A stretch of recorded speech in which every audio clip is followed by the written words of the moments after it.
সেজদায় মাথা রেখে আল্লাহর এই খাস নামটি যদি আপনি 21 বার পাঠ করতে পারেন, ফলাফল দেখে আপনি নিজেই অবাক হয়ে যাবেন।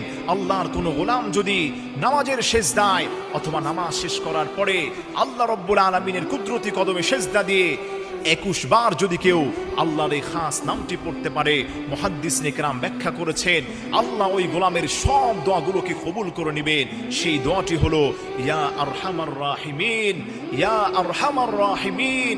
এই ছোট্ট দোয়াটি আল্লাহর খাস নাম বিশিষ্ট এই আমলটা কেউ যদি তাহাজ্জুদের সেজদায়, নফল নামাজের সেজদায় অথবা যে কোনো নামাজের সেজদায় তাসবিহ পড়ার পরে ইয়া আরহামার রাহিমিন, আল্লাহর এই খাস নাম বিশিষ্ট এই ছোট্ট দোয়াটি 21 বার পাঠ করতে পারে, আল্লাহর হাবিব বলেন সে যা চাইবে এই দোয়া করার পরে আল্লাহ পাক তাই দান করবেন। কারো রিজিক নাই, নবীজি বলেন আল্লাহ তাকে রিজিক দান করবেন।